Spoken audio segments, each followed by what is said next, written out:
লক্ষ্মীপুরের রামগঞ্জে ৩ নং বাহাদুর ইউনিয়নের ৫ নং ওয়ার্ড বিএনপির নির্বাচন উপলক্ষে মনোনয়নপত্র সংগ্রহ ও বিতরণ কার্যক্রম অনুষ্ঠিত হয়েছে।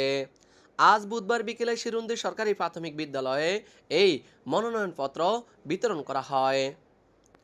এই সময় সভাপতি পদে লেদু ঢাইবার ও তাজুল ইসলাম, সাধারণ সম্পাদক পদে শামসুল হক পাটোয়ারি ও মিজানুর রহমান এবং সাংগঠনিক সম্পাদক পদে মোহাম্মদ ফারুক হোসেন মনোনয়নপত্র সংগ্রহ করেন। আগামী ২৪শে মে রোজ শনিবার এই নির্বাচন অনুষ্ঠিত হবে। উক্ত নির্বাচনে রিটার্নিং কর্মকর্তার দায়িত্বে থাকবেন লক্ষ্মীপুর জেলা বিএনপির সদস্য অ্যাডভোকেট মনিরুল ইসলাম হাওলাদার।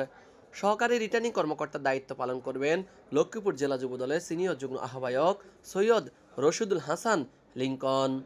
লক্ষ্মীপুর জেলা ছাত্রদলের সভাপতি হাসান মাহমুদ ইব্রাহিম, সাধারণ সম্পাদক আবদুল্লাহ আল মামুন।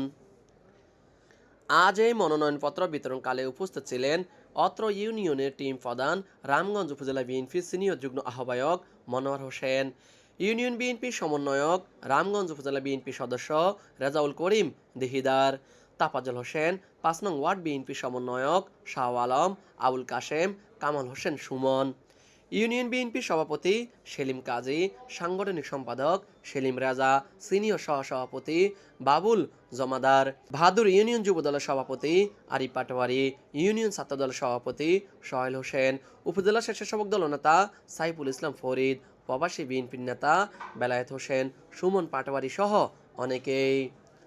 Mohammad Raju Hossain, RSN TV, Ramganj, Lakshmipur.